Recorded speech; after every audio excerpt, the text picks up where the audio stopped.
नमस्कार राजांनो, स्वागत आहे आपल्या या चॅनलवरती. नीट लक्ष द्या, जो काही आजचा पेपर होता त्या पेपरचं सोल्युशन गणित आणि बुद्धिमत्ताच आपण बघणार आहोत. 20 क्वेश्चन कसे टॅकल केले असते तर पटपट पटपट सुटले असते. भरपूर जणांचं असं म्हणणं होतं की पेपरला खूप टाइम लागतोय, ठीक आहे ना. मग या टाइमला कसं रिड्यूस केलं असतं त्या गोष्टी आपण बघूया, ठीक आहे. चला, पहिला क्वेश्चन जो आहे, आता मी टॉपिकचं नाव पण सांगत चालतो. टॉपिकचा क्वेश्चन पहिले पेपरला आलाय का तशा टाईपचा ते पण बघत चालू, ठीक आहे. एका आयताची लांबी 40% वाढली. जर आयताचे क्षेत्रफळ तेवढेच राहण्यासाठी आयताची रुंदी किती टक्क्यांनी कमी खरेदी करावी लागेल? खूप फेवरेट क्वेश्चन आहे आयोगाचा पण आणि सेंट्रलचा पण, कारण की सिंगल पर्सेंटेज, मी तुम्हाला म्हणलं single percentage, double percentage, triple percentage हे खूप फेवरेट आहे, ठीक आहे ना. एकदा टक्क्याला म्हणून आपल्याला सिंगल पर्सेंटेज वाला टाईप म्हणतो. याच्यामध्ये दोन गोष्टी विचारल्या जातात, एक तर कमी विचारलं जातं, नाही तर जास्त विचारलं जातं. मग कमी विचारलं तर याचा फॉर्म्युला काय सांगितलं होतं रे? बरोबर, कमी बरोबर काय असणार? एक्स. कमीच्या अपोजिट इथं चिन्ह देतो, कमीच्या अपोजिट काय असतं? जास्त, म्हणून इथं प्लस. गुणिले काय असणार? 100. किती टक्के? 40%. 40 आणि 100 किती होणार? 140. आणि गुणिले काय असणार? 100. हे शून्य कटलं, ठीक आहे. बे दुने 4, 0. बे 7 14, म्हणजे हे 200/7 आलं. 200/7. आता इथून पुढे ह्या क्वेश्चनला सोडवायची गरज नव्हती, कारण की 7 नी 200ला भाग जात नाही. इथं 4 आहे, इथं 7 आहे, इथं 5 आहे, इथं 4 आहे. म्हणजे बी याचा करेक्ट आन्सर असणार आहे. विषय संपला. इथून पुढेच क्वेश्चनला गेले पाहिजे, एवढंच सोल्युशन मी याच्यात लिहिलं असतं. आणि जास्तचा फॉर्म्युला काय असणार? एक्स 100 मायनस एक्स गुणिले 100 असणार, ठीक आहे. चला नेक्स्ट क्वेश्चन वरती चला. 81 नंबरचा क्वेश्चन संपला. 82 नंबरच्या क्वेश्चन वरती जाऊ. ह्यावेळेस ज्यांनी पण पेपर सेट केला असेल त्यांना गणिताविषयी आणि पर्सेंटेज विषयी जास्तच प्रेम होतं, ठीक आहे ना. पर्सेंटेजचा परत एक क्वेश्चन बघा. टीनाने काही आंबे खरेदी केले, त्यातील 10% आंबे खराब निघाले. 10% खराब निघाले म्हणजे उरले किती रे? 90%. 90% भागिले काय असणार? 100%, म्हणजे भागात काय येणार? 100. कशाच्या? एक्सच्या. राहिलेल्या शिल्लक आंब्यांपैकी 80% आंबे तिने मित्रांना दिले. 80% देऊन टाकले. मग उरले किती? 100 मधून 80 गेले तर उरले किती? 20%. लिहिलं हे बरोबर. आता पुढे काय सांगितलं बघा. जर तिच्याकडे 45 आंबे राहिले, हे बरोबर किती असणार? 45. बास, याला सोडवा. हे बघा, हे 0 हे 0 कटलं, हे 0 हे 0 कटलं. आता 9 1 9, 9 5 45. नंतर बे 1 बे, बे 5 10, म्हणजे हे 50. 5 5 25, 25 म्हणजे किती येणार रे? 250 येणार. 250. Option number B will be the correct answer. आणि हे सगळे क्वेश्चन जर बघितले तुम्ही, हा क्वेश्चन असेल, मागचा क्वेश्चन असेल, हे सगळे एसएससी ला क्वेश्चन रिपीट झालेले आहेत, ठीक आहे ना. हेच पर्सेंटेज, हेच सगळ्या गोष्टी, फक्त आंब्यांच्या जागी दुसरं काहीतरी फळ होतं, ठीक आहे. चला पुढचा क्वेश्चन बघा. 3 नंबरचा क्वेश्चन म्हणजे 83 नंबरचा क्वेश्चन. आपण जो सेट वापरतोय तो बी नंबरचा सेट वापरतोय राजांनो, ठीक आहे. आता काय सांगितलंय बघा. एक वस्तूवर दुकानदार ग्राहकास 10% सूट देतो. किती टक्के सूट दिली? 10%. तरीही त्याला 25% नफा होतो. जर वस्तूची छापील किंमत 750 रुपये असेल. वस्तूची कोणती किंमत दिली? खरेदी किंमत नाही दिली, छापील किंमत दिली, मार्क प्राइस दिली. आता सूट नेहमी छापील किमतीवर देतो. 750 वरती 10% सूट म्हणजे 75 रुपये सूट. मग 775 मधून 750 मधून 75 गेले तर हे किती उरणार? 5. 10तून 5 गेले, 5 हातचा आला 1. 15तून 8 गेले तर 7, आणि 1 आला. 7 मधून 1 गेला 6. 675, ठीक आहे ना. 10% सूट दिल्यावर 675. तरी पण त्याला किती टक्के नफा झाला? 25% नफा झाला. मग खोटं खोटं खरेदी किंमत किती असते? 100. 25% नफा म्हणजे 125, आणि ही त्याची ती 25% नफ्यावाली किंमत आहे, म्हणजे हे 675. बरोबर. मूळ किंमत किती असणार? एक्स. याचा गुणाकार असोत, याचा गुणाकार असोत. 25 चोक 100, 25 5 125, 5 1 5, 5 1 5, 1 उरला. 5 त्रिक 15, 2 उरले. 5 5 25. 135 गुणिले 4, 4 गुणिले 135. 100 चोक 400, 35 चोक 140, म्हणजे 140 आणि 400 म्हणजे 540 रुपये. हे असणार याचा करेक्ट आन्सर. हे असणार याचा करेक्ट आन्सर. आता पुढचा जो क्वेश्चन आहे स्क्वेअर रूट वाला, ठीक आहे ना. आयोगाने हा क्वेश्चन विचारलाय का? हो, आयोगाने असा क्वेश्चन 2दा विचारलाय राजांनो. मग 2दा पण काय केलं आयोगाने? 2दा पण क्वेश्चन विचारताना तुम्हाला रूट मध्ये काहीतरी संख्या दिल्या, ठीक आहे ना. मी तुम्हाला एक क्वेश्चन सांगतो, असं काहीतरी रूट 25 आणि असं काहीतरी 2 तीन संख्या होत्या त्याच्यामध्ये. एक बेसिक वाला क्वेश्चन, एक मला वाटतं 2013ला विचारला होता आणि एक 2024-25 मध्ये इन बिटवीन दॅट विचारलाय. मग हे दोन्ही क्वेश्चन मी तुम्हाला खूप वेळा सांगितलं की इथं तुम्ही टाइमपास जो केला किंवा टाइम जास्त जो लागला असेल, टाइमपास न करणं म्हणणार, पण टाइम ज्याच्यात जास्त गेला असेल तो टाइम आपण रिड्यूस करू शकत होतो. कसं तर ते बघा. आता राजांनो, याला अप्रॉक्सिमेट सोडवता येतं का? 68, 44, 10, 5 लय मोठा डिफरन्स आहे, 5चा डिफरन्स आहे यांच्यात. ऑप्शन मध्ये गॅप जास्त आहे. जिथं ज्या दोघांमध्ये अंतर जास्त आहे तिथं आपलं काम जास्त सोपं होतं. आपलं काम सोपं होतं म्हणजे काय करणार? अप्रॉक्सिमेट वापरणार. बघा आता 45 साती साती 49 आणि 7च्या आधी काय तर 6, 36. कोणाला जवळ आहे? 7ला, म्हणजे 7च्या वर्गाला, म्हणून याला 7 मानलं. ठीक आहे ना. मेथडनी पण सोडून दाखवून मी तुम्हाला लेक्चरमध्ये. पण आता मला फास्ट सोडवायचं आहे. आता हे कशाच्या आसपास आहे मला सांगा? 18चा वर्ग 324 होतो, 15चा वर्ग 225, 15चा वर्ग 225 आणि 16चा वर्ग 256. आता 225 जवळ याला 245 ला का 256 जवळ 256, म्हणजे हे 16च्या आसपास असणार. भागिले 320, 18चा वर्ग होतो 324 आणि 17चा वर्ग होतो 289. हे धडधड दिसतंय 18च्या वर्गाच्या जवळपास आहे. 18 नंतर मायनस 180. 180 बघा, 13चा वर्ग 169, 13चा वर्ग 169 आणि 14चा वर्ग 196. याच्यामध्ये आणि याच्यामध्ये कितीचा फरक आहे? 16चा आणि 100 याच्यामध्ये 11चा फरक आहे, म्हणजे 13च्या वर्गाच्या जवळपास आहे 13, म्हणून इथं लिहिलं 13. 17 आणि 16 किती? 16, 23 आणि इथं मायनस चिन्ह आहे, इथं मायनस चिन्ह आहे. 18 मधून 13 गेले 5, 5 1 5, 5 चोक 20, 4 पॉईंट समथिंग, म्हणजे उत्तर मारला असतं 5. विषय संपला असता डायरेक्ट. हे 2 पेपरला आलेले आहेत, आयोगाने पहिले विचारलेत, त्याच्या बेसवरती तुम्ही ह्या क्वेश्चनला अप्रॉक्सिमेटली 100% सोडू शकता.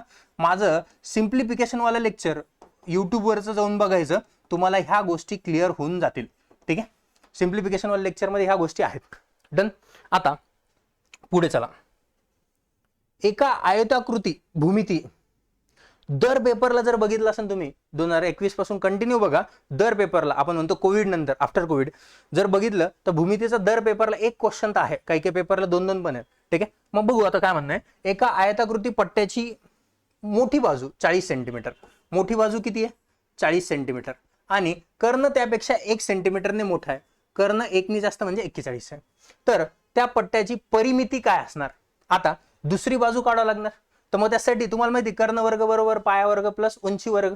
मग कर्ण किती? 41चा वर्ग बरोबर पाया वर्ग किती? 40चा वर्ग प्लस इथं x चा वर्ग घेऊन टाका, म्हणजे ती ब्रेड भेटेल आपल्याला.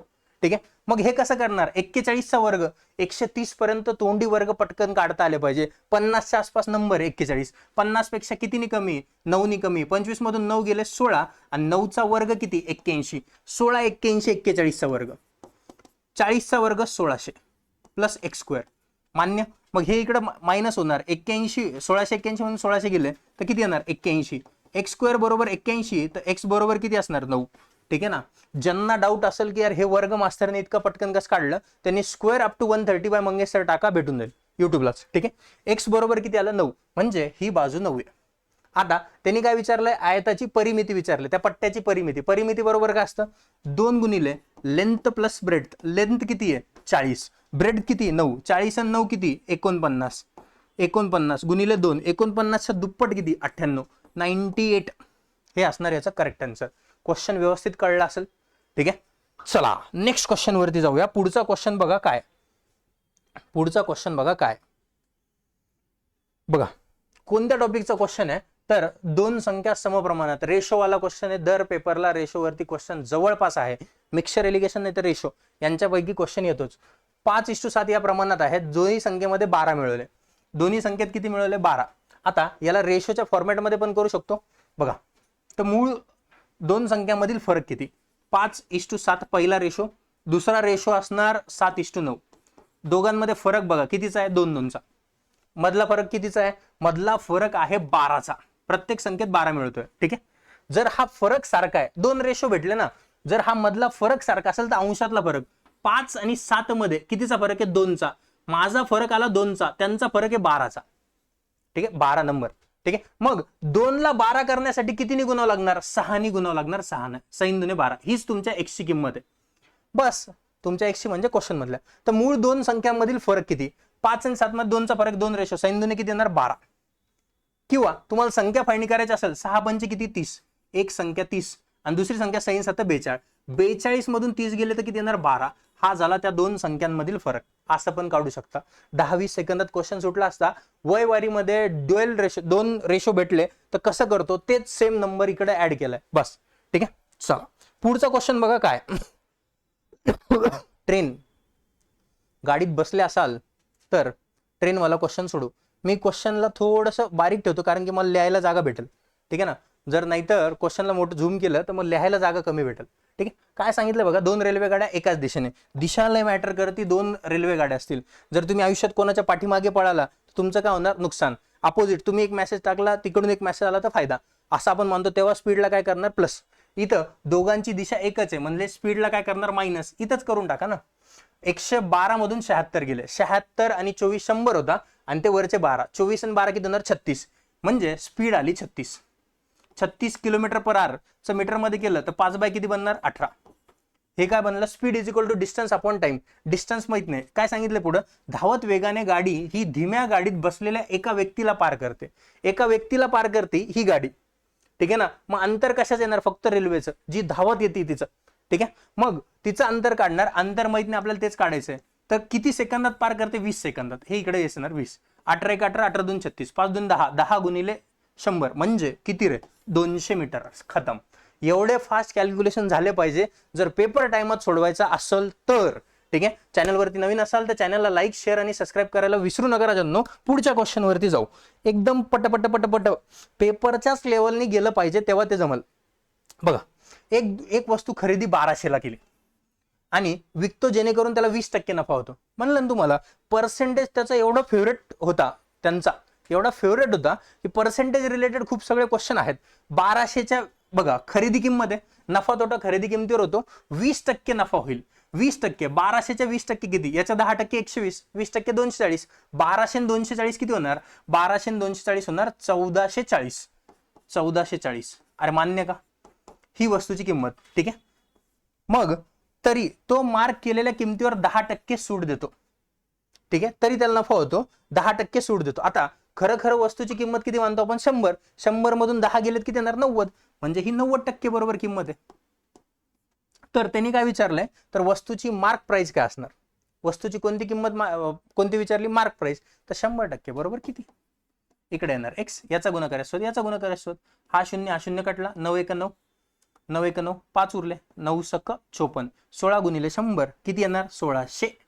एवढंच कॅल्क्युलेशन पेपरला बसल्यावर लिहिलं पाहिजे. क्लिअर. चला, सेशन आवडत असेल तर सेशनला शेअर पण झालं पाहिजे, जास्तीत जास्त जणांपर्यंत हे सेशन पोहोचलं पाहिजे. पुढचा क्वेश्चन, हा इथे जागा आहे लिहायला, याला थोडंसं झूम केलं तरी चालेल. दोन व्यक्ती एक काम एकत्रितपणे 24 तासात पूर्ण करतात. दोघं मिळून एक काम किती तासात पूर्ण करतात, 24 तासात. जर त्यातील वेगाने काम करणारी एक व्यक्ती दुसऱ्या व्यक्तीपेक्षा 3 पट काम करते, एक दुसऱ्यापेक्षा तिप्पट, हा x असेल तर हा किती असणार 3x. बरोबर का. मग तर फक्त वेगाने काम करणारी ती व्यक्ती किती वेळात काम करेल, ती इथे एक x आहे, 1 आणि 3च माना, x ची मानायची गरज नाही. हे बघा 3 आणि 1 किती होणार 4, म्हणजे टोटल काम जर काढायचं असेल मला 4 गुणिले 24, 24 चोक किती होणार 96, म्हणजे मी मानलं मला 96 पेन बनवायचे. 96 पेन. आता 96 पेन, तर त्यांनी काय विचारलं, फक्त वेगाने काम करणारे व्यक्ती किती वेळात करेल. वेगाने कोण करते, 3 वाला, 96 भागिले 3, 3 1 3, 3 3 9, 3 2 6, म्हणजे किती येणार 32 तास येणार, 32 तास. संपला विषय. ठीक आहे, चलो नेक्स्ट क्वेश्चन पे भागते. हा, याला असं ठेवू म्हणजे इथं जागा भेटेल. बरं, आता याच्यामध्ये हा क्वेश्चन बघा, काय सांगितलं क्वेश्चन मध्ये, रणधीर जवळ 10,000 रुपये आहेत, त्यापैकी काही रक्कम तो ए मध्ये 5% दर साल दर शेकडा सरळ व्याजाने गुंतवतो, उर्वरित रक्कम बी मध्ये 8% दर साल दर शेकडा सरळ व्याजाने गुंतवतो. त्याला एका वर्षानंतर 710 रुपये व्याज मिळाले, तर त्याने स्कीम बी मध्ये किती गुंतवणूक केली होती. खूप वेळेस असे क्वेश्चन विचारले जातात. ठीक आहे, म्हणजे मी म्हणतो की पोलीस भरतीला पण असे क्वेश्चन 2-3 वेळेस विचारलाय. आयोगाने असा क्वेश्चन 2 वाला नाही विचारलाय, पण SSC ने परत विचारलाय. ठीक आहे. तुम्ही वाटल्यास तर क्वेश्चनचा स्क्रीनशॉट घ्या, चॅट जीपीटीवर टाका किंवा गुगलवरती टाका. गुगलवरती टाकल्यावर लगेच तुम्हाला खाली क्वेश्चन भेटतील सिमिलर पॅटर्नवरचे विचारलेले.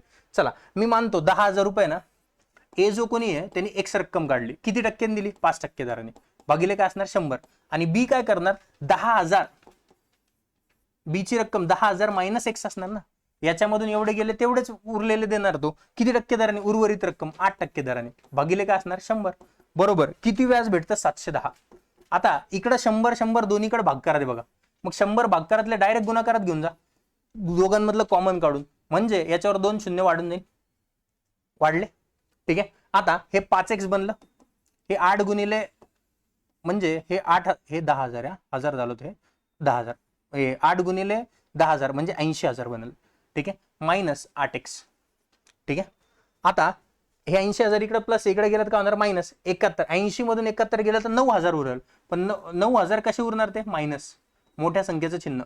बरोबर. इकडे बघा 8x मधून 5x गेले तर 3x, कसे 3x? Minus 3x. हे मायनस मायनस कटलं, 3 1 3, 3 3 9, म्हणजे किती हजार आलं उत्तर? 3,000. एक्स बरोबर किती आलं? 3,000. एक्स बरोबर 3,000 आलं. तर पण त्यांनी काय विचारलं? बी ने रक्कम किती गुंतवली ती? एक्स म्हणजे आपण लिहितं ए ची आली, टोटल रक्कम 10,000 आहे, 10,000 मधून ए ची रक्कम 3,000 असेल तर बी ची काय असणार? 10,000 मायनस 3,000. 10 मधून 3 गेले किती येणार? 7,000. 7,000 7,000 हे आलं answer. Option number D set B आहे आपला. पळत पळत चला. बघा मी तुम्हाला सांगितलं असेल, बुद्धिमत्ता जेव्हा पण बघितला असेल तेव्हा बुद्धिमत्तामध्ये कोडिंग, डिकोडिंग, एनॉलॉजी आणि अल्फाबेट सिरीज या 3 टॉपिक पैकी 2 क्वेश्चन पक्का येतात, आणि जिथं 25 मार्काला रिझनिंग येतं तिथं कमीत कमी 7 ते 8 क्वेश्चन हे टॉपिक बनवून देतो. मग याच्यामध्ये काय सांगितलं? अक्षरामधील वेगळ्या अक्षरांची संख्या प्रत्येक वेळी एकाने कमी होत जाते, म्हणजे सेम नियम आहे काहीतरी. नियमाचे पालन करणारी खालीलपैकी कोणती अक्षर मालिका असेल? ठीक आहे. आता तुम्हाला जर नंबरिंग पार्ट नसली तर हाच क्वेश्चन तुमचे 1.5 मिनिटं घेऊन गेला असता. ठीक आहे. मग बी चा नंबर किती? 2, एच चा 8, एम चा 13, क्यू चा 17, एस चा 19 आणि यू चा 21. मला इथं दिसलं 2 आणि 8 मध्ये लय मोठा फरक आहे, हे कटलं. ठीक आहे ना. 13 आणि 4 17, इथं 6 चा फरक, इथं 4 चा फरक, सेम पाहिजे. एफ आणि जे, एफ चा नंबर 6, जे चा नंबर 10, एन चा 14, क्यू चा 17. 14 आणि 3 17 होता, इकडे 4 4 चा फरक आहे, हे पण कटलं. सी चा नंबर 3, एच चा 8, एम चा 13, 3 आणि 5 8, 8 आणि 5 13, इथपर्यंत फॉलो होतं. 13 आणि 4 17 होतं, क्यू चा नंबर 17, इथं 4 आलं, ये बी गया, येईचे करेक्ट. विषय संपला. असं चेक केलं तर बनतं. बघायचं तर बघा, एफ चा नंबर 6, एल चा 12, क्यू चा 17, यू चा 21, एक्स चा नंबर तुम्हाला पाठ पाहिजे, वाय चा नंबर, झेड चा नंबर 26 आहे, वाय चा इथं 24. ठीक आहे. ठीक आहे. इथं बघा, आणि एक्स चा 24, झेड चा किती आहे? 26. अरे इथं तर फॉलो नाही होत, कुठतरी गडबड झाली याच्यात. क्यू, एम चा नंबर 13 आहे, एन चा 14, हो, 6 आणि 4 10, 10 आणि 4 14, एन चा 14 14 17, अरे 2 आणि 5, 2 आणि 6 8, 8 आणि 5 13, हा 13 आणि 4 17, 17 आणि 2 इथं, हा अरे इथं फरक सेम नाही पाहिजे, सॉरी, इधर जरा गडबड है दया. याला व्यवस्थित बघा, हे तिन्ही ऑप्शन बघून घ्या. एक एकनी कमी होतोय म्हणे ना, 6 5 4, मग 5 4 नंतर इथं 3 पाहिजे, एक एकनी कमी होते. हे अक्षरांची संख्या प्रत्येक वेळी एकनी कमी होती. अशी घाई करायची नाही पेपरला, हेच सांगायचं होतं. असं काही नव्हतं, मी माझ्याकडूनच चुकलं ते. ठीक आहे ना. मग आता नीट लक्ष द्या. याचा नंबर आहे 3, याचा नंबर आहे किती आहे? एच चा नंबर 8, एम चा नंबर 13, क्यू चा नंबर 17, टी चा नंबर 20 आणि व्ही चा नंबर 22. इथं बघा 5 चा फरक आहे 5, इथं कितीच फरक आहे? 8 आणि 5 13. इथं बघा, इथं सेमच फरक आहे, मग हे तर चालत नाही, हे तर कटलं कन्फर्म. इकडे बघा, एफ चा नंबर आहे 6, जे चा नंबर आहे 10, एन चा 14, म्हणजे इथं किती असणार? 6 आणि 4 10, 10 आणि 4 14, सेम सेमच आहे, नाहीच आहे. मग इथं बघू आता, 6, एल चा नंबर 12, म्हणजे इथं 6 नि कमी झालं, तर 12 आणि 5 17, इथं 5 नि कमी झालं, बरोबर. नंतर 17 नंतर यू चा नंबर 21, इथं 4 नि कमी झालं, म्हणजे एक्स चा नंबर 24, इथं 3 नि कमी झालं, आणि झेड चा नंबर किती आहे? 26, इथं 2 नि कमी झालं. म्हणजे चुकून का होईना आपलं उत्तर मॅचच झालं असतं, पण तसं करू नका. अतिघाई संकटात नाही. म्हणजे म्हणतो ना आपण, आपल्या हातचा मार्क आहे, मामाची पोरगी आपलीच बायको असं वाटतं आपल्याला, पण भस्कन ती म्हणते नाही आपलं जमणार नाही, माझं मी बघून घेतलं, तू तुझं बघ, असं म्हणल्यावर लय मोठा प्रॉब्लेम होईल. त्याच्यामुळं हातचे मार्क असे अतिघाईनी करू नका. ठीक आहे, चला आता प्रज्ञाची बस शाळेजवळ पोहोचली तेव्हा दक्षिणेकडे तोंड करून उभी होती. हा क्वेश्चन आधी टीसीएस कडे जेव्हा किंवा आयबीपीएस पॅटर्न मध्ये किंवा टीसीएस पॅटर्न मध्ये तुम्हाला खूप वेळेस भेटेल. म्हणजे घरापासून निघताना बस कुठे चालली ते नाही दिलंय. ठीक आहे ना, बस पोहोचल्यानंतरची दिशा दिली. बघा ना, प्रज्ञाच्या शाळेची बस शाळेत पोहोचली तेव्हा दक्षिणेकडे तोंड होतं. ठीक आहे ना, घरून कुठून निघाली माहित नाही तर चांगली गोष्ट ना, कुठं बी माना उत्तर सेम येतं. बघा आता मी काय करतो, एक पॉइंट मानला, कोणत्या पण दिशेला घेऊन गेलात उत्तर सेम येतं. इकडे घेऊन जाऊ, ठीक आहे ना, किंवा खाली घेऊन जाऊ, कुठं चला काय अडचण नाही. ठीक आहे, घरून निघाल्यावरती 2 वेळा उजवीकडे. बघा घरून निघाली, हा पहिला उजवा टर्न, डावा उजवं कळलं पाहिजे, डाव्या हाताचे बोट त्या दिशेला जाऊ द्या, पामवाला पोर्शन, गोरा पोर्शन उजवी बाजू, काळा पोर्शन डावी बाजू. पहिला उजवा टर्न, हा दुसरा उजवा टर्न, बरोबर. 2 उजवा टर्न घेते आणि घरून निघाल्यावरती 2 वेळा डावीकडे टर्न घेते. माफ करा, 2 वेळा ती डावीकडे टर्न घेते, मी उजवीकडे घेतला. हा पहिला डावा टर्न, नंतर वरती गेली, हे डावी बाजू इकडं उजवी बाजू इकडं, हा दुसरा डावा टर्न, मान्य. नंतर 2 वेळा डावीकडे, 1 वेळा उजवीकडे वळाली. आता उजवीकडे म्हणजे वरती जाणार, वरती गेली, बरोबर. 2 डावीकडे 1 उजवीकडे टर्न घेतला. आता तर घरून निघताना बसचे तोंड कोणत्या दिशेला होतंय? आता मला सांगा ना, इकडे शाळा आहे तिची, शाळेजवळ पोहोचली तेव्हा बसचे तोंड कोणत्या दिशेला आहे? दक्षिण.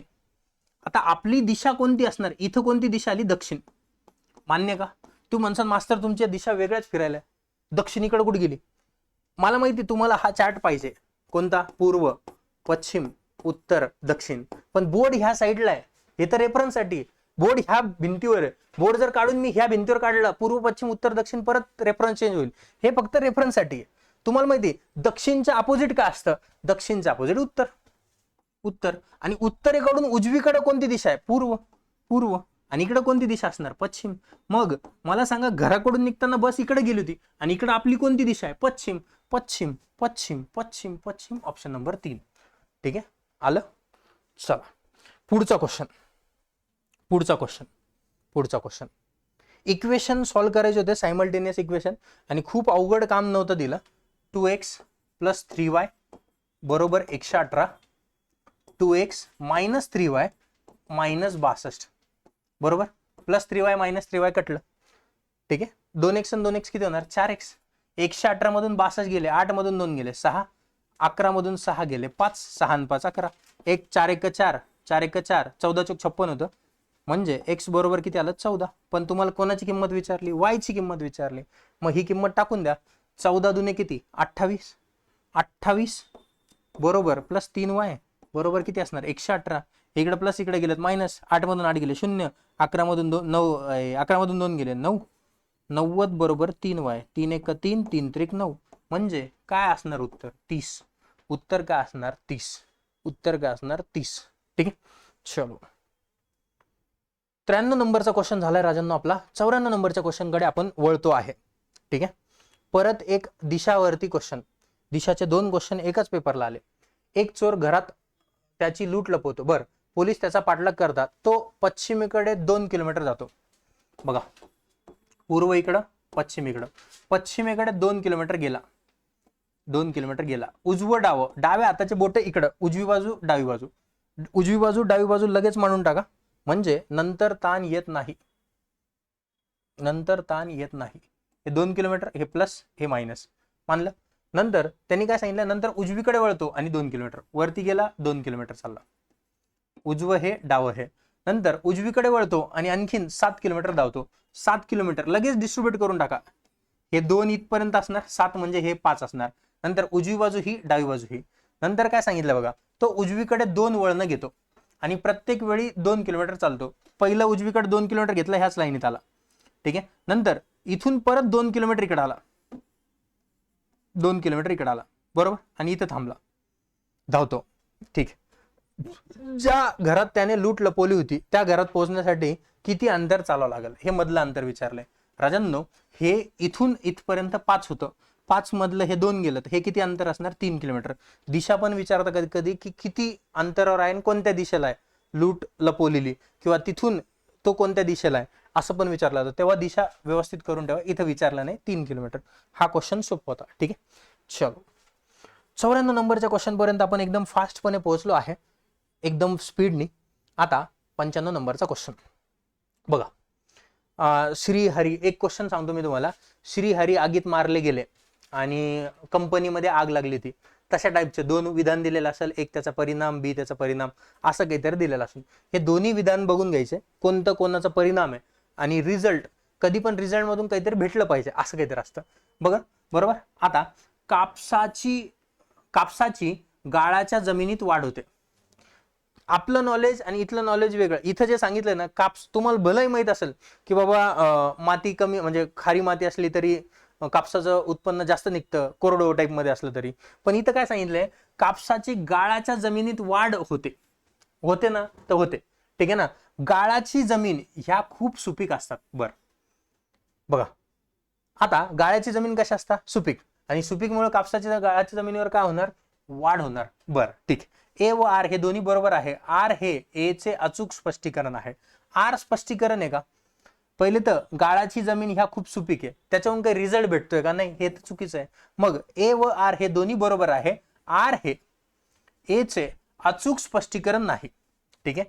आता आर हे ए चे अचूक स्पष्टीकरण नाही. मला सांगा ना, गाळाची जमीन ह्या खूप सुपीक असतात आणि कापसाची गाळाच्या जमिनीत वाढ होते.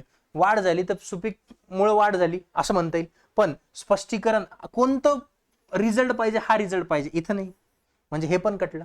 मग ए बरोबर परंतु आर हे चूक, असं पण नाहीये. मग ए चूक आणि आर बरोबर, हे पण मला वाटत नाही.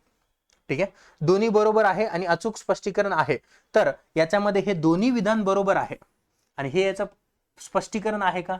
नाहीये. रिझल्टच नाही भेटत आहे त्याच्यात.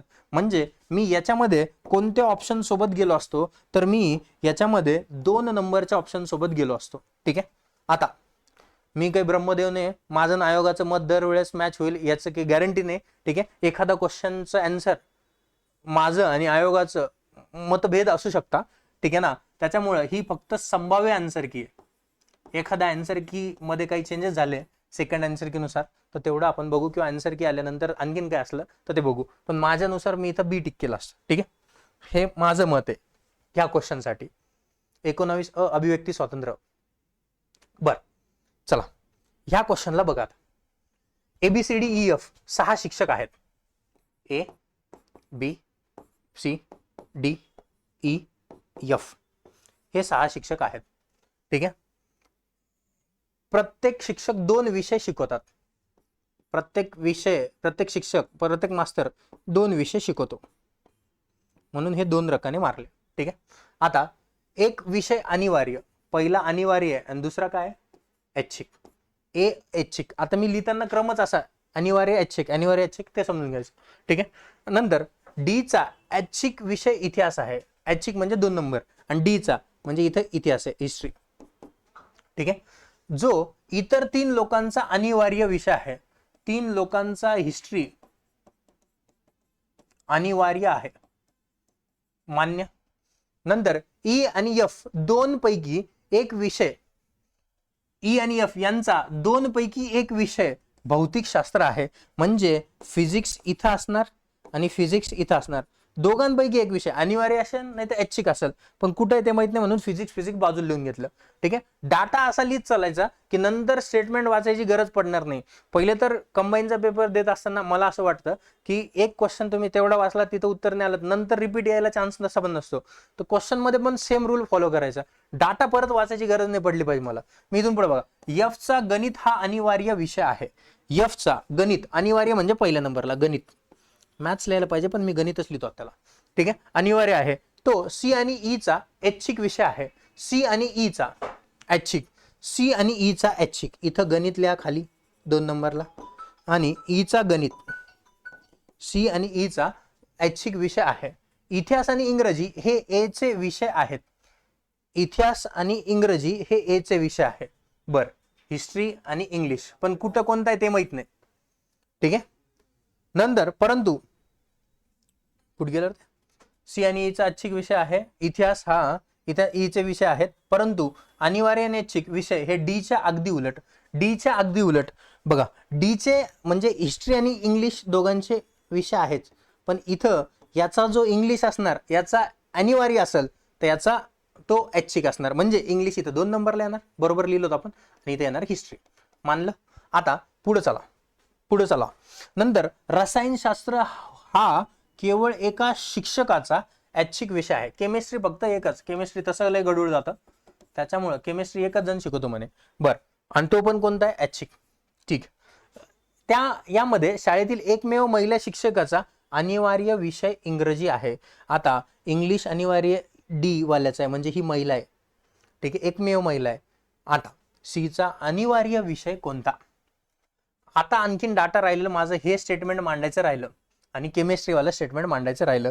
केमिस्ट्रीवाला सब्जेक्ट जो आहे तो कुठं गेला? केमिस्ट्रीवाला रसायनशास्त्र हा केवळ एका शिक्षकाचा ऐच्छिक, म्हणजे केमिस्ट्री बघा इथं जागा आहे केमिस्ट्रीला, पण इथं फिजिक्स येणार, कारण की ह्या भाऊला दोघांना फिजिक्स घेणं कंपल्सरीच आहे, म्हणजे इथं फक्त केमिस्ट्री राहिलं, बरोबर.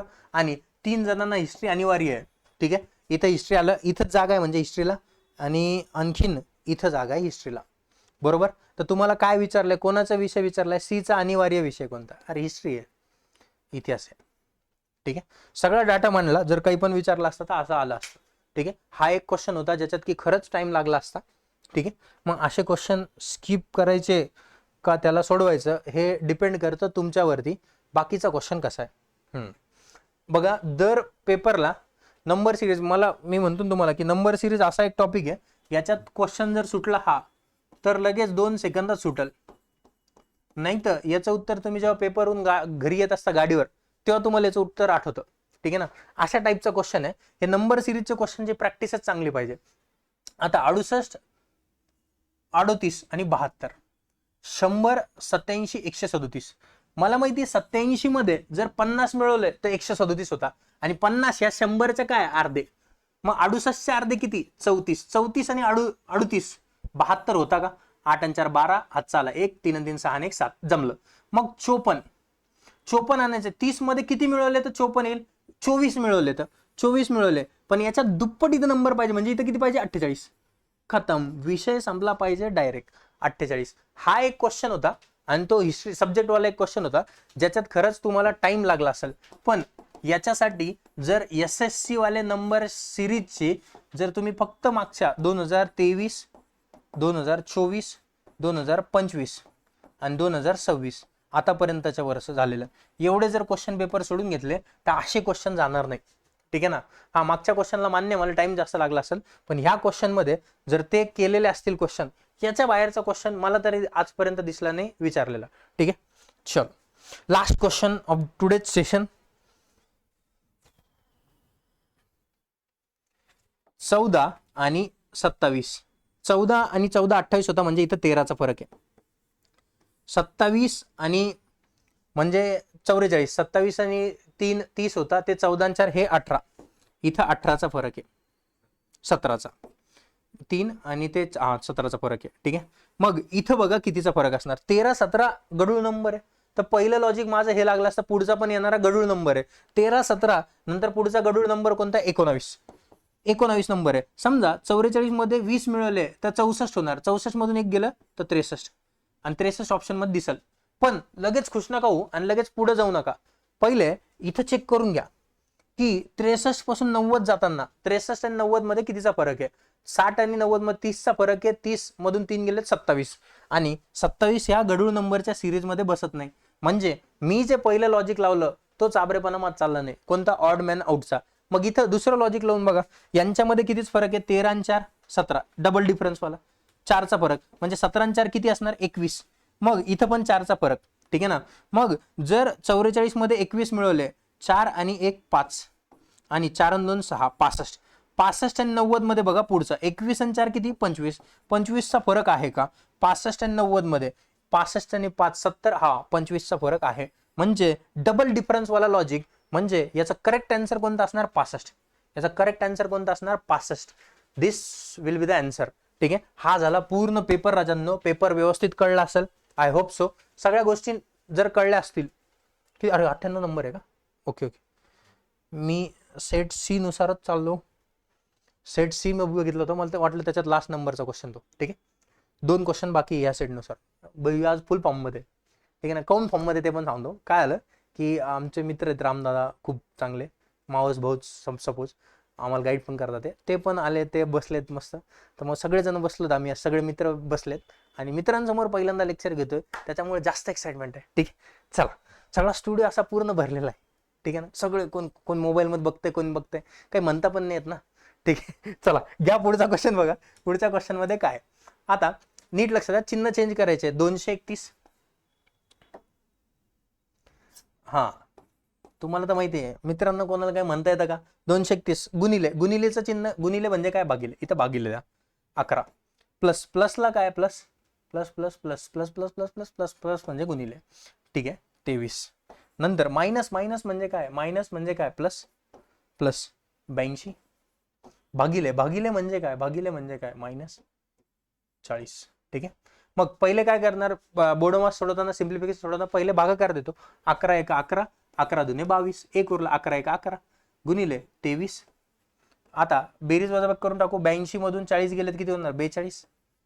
आता इकडे जर बघितलं, 3 1 3, 3 आणि 2 5, लास्टला 5 येतं, पण 2 ऑप्शन मध्ये 5 आहे, म्हणजे 23 गुणिले 21 करावंच लागणार. 23 1 23, 3 हातचे आले 2, 23 2 46, 46 आणि 2 48, 48 प्लस 42, 3 आणि 2 5, 8 आणि 4 12, 2 हात चालला 1, 4 आणि 1 5, 525 हे असणार याचं करेक्ट आन्सर. ठीक आहे, चला लास्ट क्वेश्चन आजच्या सेशनचा.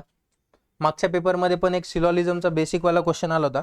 याच्यामध्ये तुम्हाला डायग्राम रिलेटेड स्त्री पुरुष महिला असं काहीतरी देता, किंवा चोर गुन्हेगार आणि न्यायाधीश असा काहीतरी सेंटरला क्वेश्चन आलाय. आणि सेम क्वेश्चन तुम्हाला असा मागच्या, मला वाटतं राज्यसेवेच्या पेपरला पण होता.